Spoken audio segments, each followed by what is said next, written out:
ரொம்பவே கூச்ச சுபாவமுள்ள உடல் அளவுல ரொம்ப பலவீனமான ஒரு பொண்ணு எப்படி ஆயிரக்கணக்கான குழந்தைங்களுக்கு அம்மாவா மாற முடிஞ்சது? ஏமி கார்மைக்கேலோட வாழ்க்கை வெறும் ஒரு வரலாற்று கதை இல்ல. இது ஒரு சாதாரண பெண் அவளோட அசாதாரணமான விசுவாசத்தால என்ன செய்ய முடியுங்கிறதுக்கு ஒரு பவர்ஃபுல்லான எடுத்துக்காட்டு. இன்னைக்கு நாம பார்க்க போறது எல்லாத்தையும் விட்டுட்டு ஒரு தெய்வீக அழைப்ப பின்தொடர துணிஞ்ச ஒருத்தரோட கதை. யோசிச்சு பாருங்க, இந்த கேள்வியை நம்ம எல்லாருமே நம்ம வாழ்க்கையில ஒரு கட்டத்துல கேட்டுக்கணும். நம்மளோட விருப்பத்தை விட்டுட்டு கடவுளோட விருப்பத்துக்கு நம்மள முழுசா அர்ப்பணிச்சா என்ன நடக்கும்? ஏமி கார்மைக்கேலோட வாழ்க்கை இந்த கேள்விக்கான ஒரு திகைக்க வைக்கிற பதில். தன்னை முழுமையா இயேசுகிட்ட ஒப்படைச்ச ஒரு வாழ்க்கையில எவ்வளவு சக்தி இருக்குங்கிறதுக்கு இவங்க ஒரு வாழும் உதாரணம். சரி, இந்த அசாதாரணமான விசுவாசம் எங்கிருந்து வந்துச்சு? இத புரிஞ்சுக்க நாம அவரோட சின்ன வயசுக்கு போகணும். அங்கதான் அவரோட குணாதிசயமும் பின்னால அவங்க செய்ய போற பெரிய காரியங்களுக்கான அடித்தளமும் போடப்பட்டுச்சு. ஏமியோட ஆரம்பகால வாழ்க்கைய பார்த்தா அவங்க ஒரு உலக புகழ்பெற்ற மிஷனரியா மாறுவாங்கன்னு யாருமே நினைச்சிருக்க மாட்டாங்க. கூச்ச சுபாவம், அடிக்கடி வர்ற நோயின்னு பலவீனமான உடம்பு, அவங்க எதிர்காலத்துல சந்திக்க போற பெரிய சவால்களுக்கு இவங்க சரிப்பட்டு வருவாங்களான்னு சந்தேகப்படுற அளவுக்கு தான் அவங்க இருந்தாங்க. அவங்களுக்கு 18 வயசு இருக்கும்போது அவங்க அப்பா இறந்து போறாங்க. இது வெறும் ஒரு சோகமான நிகழ்வு மட்டும் இல்ல, இது அவங்களோட உலகத்தையே தலகிழா புரட்டி போட்டுச்சு. குடும்பம் கடுமையான பண கஷ்டத்துல தள்ளப்பட்டப்போ மனுஷங்க மேல வைக்கிற நம்பிக்கை எவ்ளோ நிலையற்றதுன்னு அவங்க உணர்ந்தாங்க. அந்த நேரத்துல தான் கடவுளை மட்டுமே முழுசா சார்ந்து வாழ்றதுனா என்னன்னு ரொம்ப ஆழமா கத்துக்கிட்டாங்க. கடவுள் மேல உருவான அந்த ஆழமான நம்பிக்கை அவங்கள சும்மா இருக்க விடல, செயல்பட தூண்டுச்சு. இப்போ கதை பெல்ஃபாஸ்டோட பரபரப்பான தெருக்களுக்கு போகுது. இங்கதான் மத்தவங்க பார்க்க தவறின ஒரு சோகத்தை ஏமி சந்திச்சாங்க. அது அவங்களோட வாழ்க்கை பயணத்தோட திசையே மாத்துச்சு. இந்த படத்தை கொஞ்சம் பாருங்க. இவங்கதான் ஷாலீஸ்னு சொல்லப்பட்ட ஏழை தொழிற்சாலை பெண்கள். நாள் முழுக்க கடுமையா உழைச்சு களைச்சு போய் சமூகத்தால கண்டுக்கப்படாதவங்களா வாழ்ந்தாங்க. இந்த பெண்களோட முகத்துல இருந்த சோர்வையும் நம்பிக்கையின்மையும் பார்த்தப்போ ஏமியோட இதயம் உடைஞ்சு போச்சு. ஒதுக்கப்பட்டவங்க மேல அவங்களுக்கு இரக்கம் பொங்குனதுக்கு இதுதான் ஆரம்ப புள்ளி. ஒரு பெரிய இயக்கம் எப்படி தொடங்குது தெரியுமா? பெரிய பெரிய திட்டங்களோட இல்ல. ஏமிய பொறுத்த வரைக்கும் அது இந்த ஒரு சின்ன ஆனா இதயபூர்வமான கேள்வியில தான் தொடங்குச்சு.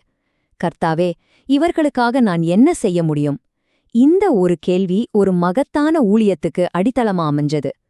ஒரு சின்ன கேள்வியில ஆரம்பிச்சது ஒரு பெரிய தாக்கமா வளர்ந்துச்சு. முதல்ல சின்ன சின்ன பேச்சுகள், அப்புறம் வீடில்லாத பெண்களுக்கு ஒரு கிடங்கையே அடைக்கலமா வாடகைக்கு எடுத்தாங்க. கொஞ்ச நாள்லயே மத்தவங்களால நிராகரிக்கப்பட்ட நூத்துக்கணக்கான பெண்கள் அங்க கூட ஆரம்பிச்சாங்க. இது வெறும் ஒரு உள்ளூர் ஊழியம் மட்டும் இல்ல, இது ஒரு உலகளாவிய பணிக்காக கடவுள் அவங்கள தயார்படுத்தின ஒரு பயிற்சி களம். ஆனா அவங்க பாதை நேரானதா இல்ல. சீனாவுக்கு போக முயற்சி செஞ்சாங்க, ஆனா அவங்களோட பலவீனமான உடம்பால நிராகரிக்கப்பட்டாங்க. ஜப்பான்ல கொஞ்ச காலம் ஊழியம் செஞ்சாங்க, ஆனா நோய் காரணமா திரும்ப வர வேண்டியதாயிடுச்சு. ஒவ்வொரு பின்னடைவும் ஒரு முடிவா தெரிஞ்சிருக்கலாம், ஆனா ஏமியோட விசுவாசம் அவங்கள தொடர்ந்து முன்னோக்கி போக வச்சிரு. கடைசியா 1895ல இந்தியாவுக்கான அழைப்பு வந்துச்சு. இந்தியாவுக்கு கப்பல்ல புறப்பட்டப்போ அவங்க இதை எழுதினாங்க. இது வெறும் வார்த்தைகள் இல்ல, இது அவங்க தாய்நாட்டுக்கு கொடுத்த கடைசி பிரியாவிடை மற்றும் இயேசுவுக்கு அவங்க கொடுத்த முழுமையான அர்ப்பணிப்போட ஒரு பிரமாணம். இப்போ அவங்களோட வாழ்க்கை பணியோட மைய பகுதிக்கு வருவோம். இங்கதான் அவங்க ரொம்ப ஆழமா வேரூன்றி இருந்த இதயத்தையே நொறுக்கிற ஒரு கலாச்சார பழக்கத்தை எதிர்கொண்டாங்க. இந்தியாவுல ஏமி ஒரு கொடூரமான உண்மை கண்டுபிடிச்சாங்க. சின்ன சின்ன பெண் குழந்தைகள் சில சமயம் 6-7 வயசுலயே பரிசா கோவில்களுக்கு அர்ப்பணிக்கப்பட்டாங்க.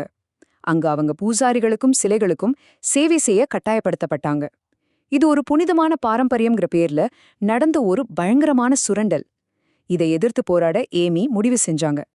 எல்லாமே பின்னிங்கிற ஒரு சின்ன பொண்ணு மூலமா தான் ஆரம்பிச்சது.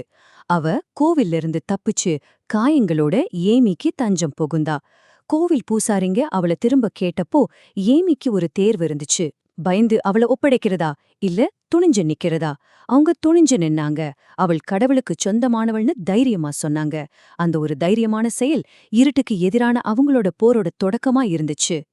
பினாவோ போல இன்னும் பல குழந்தைங்கள காப்பாத்த அவங்களுக்கு ஒரு பாதுகாப்பான இடம் தேவைப்பட்டுச்சு.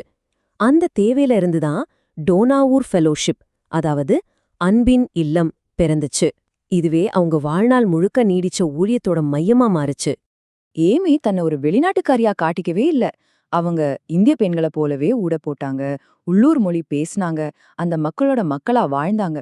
நூத்துக்கணக்கான அனாதை குழந்தைகளுக்கு அவங்க ஒரு மிஷனரி இல்ல, அவங்களுடைய அம்மா. சரி, இப்போ அவங்களோட பிற்கால வாழ்க்கைக்கு போலாம். ஒரு சோகமான விபத்து அவங்களோட ஊழியத்தை யாரும் எதிர்பார்க்காத ஆனா ரொம்ப சக்தி வாய்ந்த ஒரு வழியில எப்படி மாத்துச்சுன்னு பாப்போம். ஒரு விபத்து அவங்க வாழ்க்கைய மொத்தமா மாத்திருச்சு. முன்னாடி இந்தியா முழுக்க நடந்து குழந்தைங்கள மீட்டவங்க இப்போ ஒரே படுக்கையில முடுங்கிட்டாங்க. செயல்களால வழி நடத்தினவங்க இப்போ வார்த்தைகளாலையும் ஜெபத்தாலையும் வழி நடத்த வேண்டியிருந்தது. அவங்களோட வெளி ஊழியம் முடிஞ்ச மாதிரி தோணுச்சு. ஆனா ஒரு புதிய இன்னும் சக்தி வாய்ந்த ஊழியம் அப்போதான் தொடங்க இருந்துச்சு. துன்பத்தை பத்தி அவங்க எப்படி பார்த்தாங்கன்னு கேளுங்க. அவங்க தன்னோட சிறைவாசத்தை ஒரு முடிவா பார்க்கல, அது அவங்களோட ஊழியத்துக்கான ஒரு புதிய இடமா பார்த்தாங்க. அவங்க இருந்த அந்த வலியின் அறை ஒரு பலிப்பீடமா மாறுச்சு. அடுத்த 20 வருஷத்துல அந்த படுக்கையில இருந்தபடியே 30க்கும் மேற்பட்ட புத்தகங்களை எழுதினாங்க. அவங்களோட வார்த்தைகள் அந்த ரூமோட சுவரை தாண்டி உலகம் முழுக்க இருந்த ஆயிரக்கணக்கானவங்களுக்கு விசுவாசத்தையும் உத்வேகத்தையும் கொடுத்துச்சு. அவங்க உடல் பலவீனமா இருந்தப்போ அவங்களோட ஆவிக்குரிய செல்வாக்கு உச்சத்துல இருந்துச்சு. ஒரு அர்ப்பணிக்கப்பட்ட வாழ்க்கையோட எதிரொலி எப்படி இருக்கும்? ஏமியோட கதையை நாம முடிக்கும்போது அவங்களோட அன்பு விட்டுட்டு போன அந்த மரபை பாப்போம். இது வெறும் ஒரு நம்பர் இல்ல, இது 1000க்கும் மேற்பட்ட உயிர்களோட கதை. கோவில்கள்ல சுரண்டப்படுறதுலேருந்து மீட்கப்பட்டு டோனாவோ ஃபெலோஷிப்ல அன்பையும் கல்வியையும் ஒரு புதிய வாழ்க்கையையும் பெற்ற குழந்தைங்களோட எண்ணிக்கை இது. அவங்க 83 வயசுல அவங்க நேசிச்ச இந்தியாலேயே உயிர் நீத்தாங்க. அவங்க தாய்நாட்டுக்கு திரும்பவே இல்ல. அவங்களோட கல்லறையில பட்டங்களோ புகழுரைகளோ எதுவுமே இல்ல. ஒரே ஒரு வார்த்தை மட்டும்தான், அம்மா. அவங்க தொடங்கின டோனாவூர் ஃபெலோஷிப் இன்னைக்கும் அந்த பணியை தொடர்ந்து செஞ்சுட்டு இருக்கு. நாம ஆரம்பிச்ச இடத்துக்கே திரும்ப வர்றோம். ஏமியோட வாழ்க்கை உம்முடைய சித்தம் ஆகட்டுங்கிற ஒரு ஜெபத்துக்கான பதிலா இருந்துச்சு. இப்போ கேள்வி உங்களுக்கானது. உங்களுடைய வாழ்க்கை எதுக்கான பதிலா இருக்க போகுது?